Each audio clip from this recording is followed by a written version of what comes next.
Hola Gina, ¿cómo estás?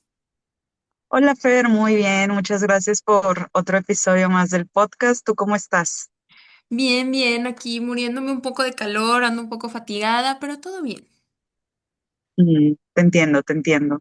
Sí, Y bueno, el día de hoy tenemos en la agenda una plática un poquito extraña, un poquito profunda, un poquito existencial, que dijeras tú, y vamos a hablar de un libro medio raro, ¿no? ok. Sí, claro.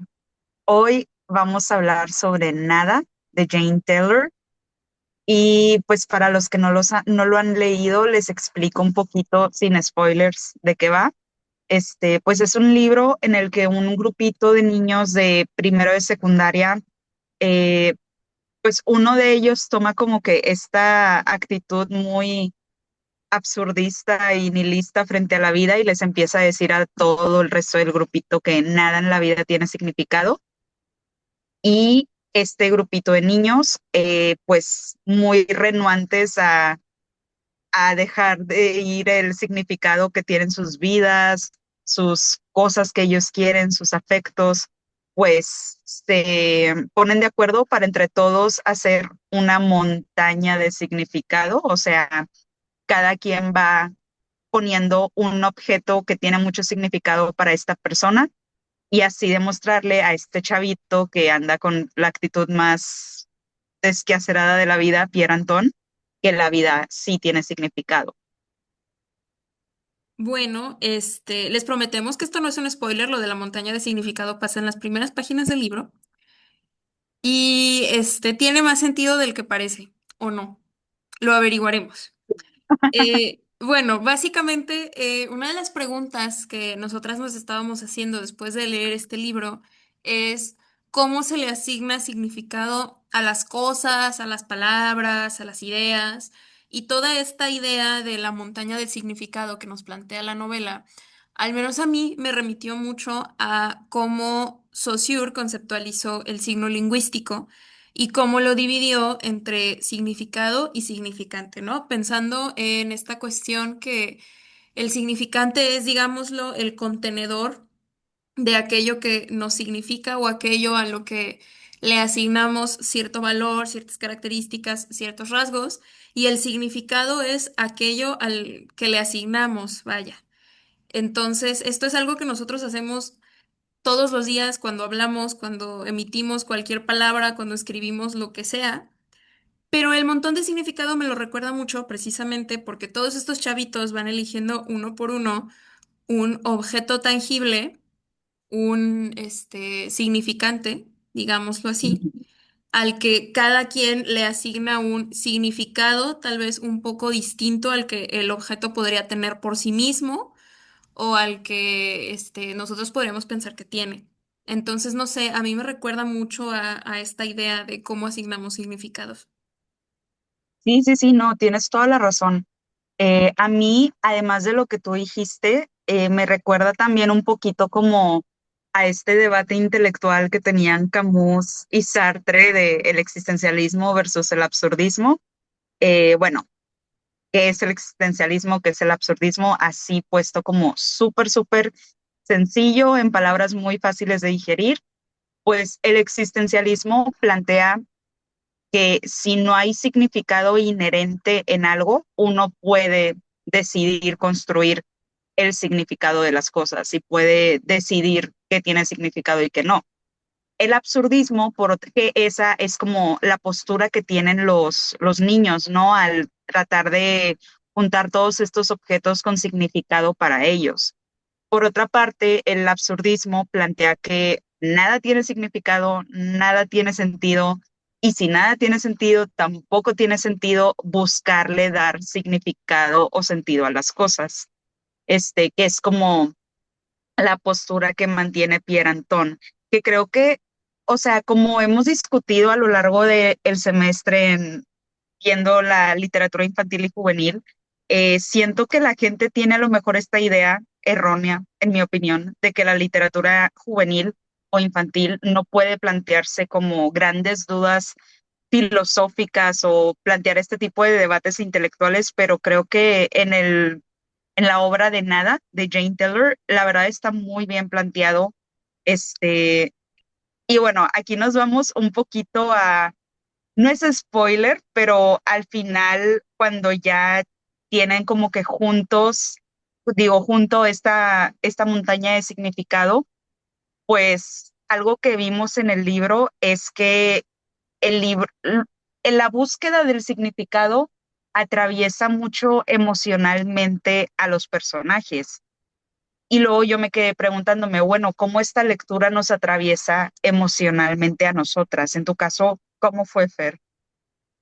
Pues mira, yo la primera vez que leí este libro fuera de la clase, yo tenía casi la misma edad que estos morritos. Yo tenía, o si no es que menos, yo tenía como 12 años, creo. Y en ese momento me sacudió el tapete de una manera horrible. Yo me acuerdo que justo cuando estaba llegando a la recta final del libro y digamos, esta montaña de significado iba como en una especie de gradación, en el sentido que iba subiendo el qué tan difícil era conseguir el objeto, qué significado tenía, qué tanto había que hacerse para obtenerlo.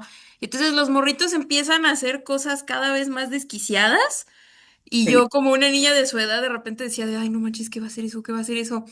Y yo sentía ahora sí que su descenso a la locura iba a la par con el mío. Y a pesar de que me inquietó y fue un libro que me incomodó mucho leer y que me dejó casi tendida en mi cama viendo el techo cuando lo acabé, no podía parar de leerlo porque me enganchó muchísimo. Luego lo tuve que leer una segunda vez también en la escuela como a los 16 y a pesar de que yo ya conocía la trama, porque la recordaba bien, el impacto emocional que ese libro tuvo en mí fue tal que años a la distancia yo todavía lo recordaba y lo recuerdo bien, aún antes de esta relectura que tocó para la clase. Y como quiera me conmovió otra vez. Entonces, creo que es un libro que no solo me atraviesa mucho emocionalmente, sino también que me encaminó de una manera muy directa hacia este tipo de preguntas que planteas relacionadas con si hay algún sentido vaya, en la búsqueda de sentido, si lo hay, no lo hay. Como que de repente se popularizan mucho estos otros títulos como El hombre en busca de sentido, ¿no? Por ejemplo, que es sí, uno de los libros sí, sí, sí. más vendidos de la literatura recientemente. Y este libro plantea que a lo mejor y no, pero no necesariamente está mal que no haya un sentido detrás de la búsqueda de sentido, digamos. O sea, creo que el sentido es ese, que no lo tiene. Sí. Y al menos yo creo que sería mejor hacer las paces con eso, pero no sé, para ti, ¿cómo fue la experiencia de lectura del libro? Uy, no, pues para mí esta fue la segunda vez en mi vida que lo releí, pero la primera vez que lo leí también fue en prepa, fue lectura obligatoria en prepa, lo cual se me hace muy chistoso porque siento que en esa etapa, en la adolescencia, entre secundaria y preparatoria, estás como que en una etapa muy vulnerable y muy, en la que eres muy, de que fácilmente te puedes adquirir ideas que a lo mejor no son muy sanas para tu bienestar emocional y psicológico. Yo en ese entonces, o sea, un poquito de contexto, estaba muy deprimida. Entonces, cuando vi que este chavito, Pierre Antón, también estaba de que no, pues es que nada en la vida tiene significado, ¿para qué hacemos las cosas? Yo dije de que claro, tiene toda la razón. Y eso sí, yo diría que esta es una novela, o sea, en casos como este en el que, pues es que creo que todos los adolescentes tienen algunos problemas, o sea, es cuando se está empezando a formar como la persona en la que eres, así que te enfrentas como a sentimientos de soledad, de angustia, algunos caen en depresión, etcétera. Yo diría que por ese motivo, por la trama de la novela y por lo que desemboca emocionalmente en el lector, yo diría que es una obra que debe de ser de acompañamiento. O sea, no pondría como que a un chavito de, no sé, 13 15 años a leerlo así solo y que solamente él se quede como con esta duda existencial de si vale la pena la vida, si tiene sentido siquiera. Eh, pero, pues sí, o sea, yo me vi como atravesada emocionalmente por ese periodo de mi vida en el que estaba viviendo en aquel entonces y sientes que acompañas, bueno, no sé tú en tu caso, pero yo sentí que acompañas a los personajes cuando se frustran de que cuando Pierre Anton les dice que no, pues es que, bueno, un poquito, un pequeño spoiler de que al final no valió la pena su montaña de significado porque la vendieron y no sé qué y bla, bla, bla. Y ellos se quieren aferrar a que no, o sea, claro que lo que yo sacrifiqué, claro que lo que yo contribuí tiene una carga emocional para mí, por ende tiene significado, ¿no? No sé, o sea, siento que así como atraviesa emocionalmente a los personajes de la obra, atraviesa emocionalmente también al lector porque te sacude el zapete y te hace replantearte pues muchas cuestiones sobre todas las cosas que le atribuyes significado en tu vida. Entonces, pues sí, así esa fue mi experiencia lectora con Nada, incluso ya de grande, o sea que ya lo volví a leer ya siendo adulta. Sí diría que te sacude ahí algunas cosas, pero es un debate filosófico muy interesante, la verdad, muy bien logrado, diría yo. Sí, yo coincido contigo en que las preguntas existenciales que plantea son bastante complejas y uno como quiera se las va a hacer porque el libro te invita a hacértelas. Ahora sí que Sí, tengas la edad que tengas, seas el público juvenil al que podría estar orientado o no. Aunque a mí de manera sí, particular sí me sacudió mucho, todavía más que el descenso a la locura que tienen todos durante el desarrollo del libro, la conclusión que la autora decide darle. Está no solo el hecho de que venden el montón de significados, sino que, pues, spoiler, lo queman y matan a Pierre Antoine. sí, Entonces es como una manera muy directa y muy brutal de decirle al lector la búsqueda por el significado no tiene ningún sentido. Entonces, sí, no sé, a mí eso, desde la primera vez que lo leí a la fecha, todavía me incomoda mucho, me hace decir, ay Dios, qué horror. Pero sí, creo que no. era un final adecuado para el libro.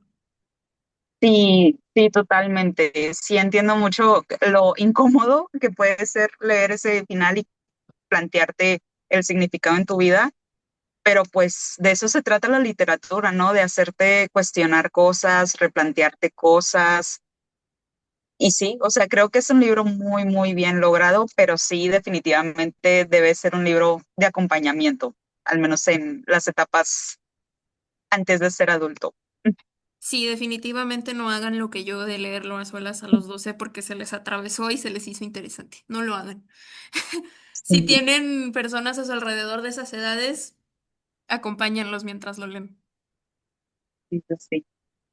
Creo que es todo por el episodio de hoy, ¿no? Sí, estuvo muy interesante la plática. No se olviden que todos los días subimos nuevas pláticas sobre literatura infantil y juvenil. Más tarde en redes sociales les avisamos cuál va a ser la lectura del día de mañana. Son siempre invitados a pues platicar, dialogar con nosotros en el podcast. Déjenos sus comentarios, de ahí nos nutrimos mucho en sus ideas, nos gusta escucharlos, así que pues nos vemos pronto. Hasta luego. Bye, muchas gracias.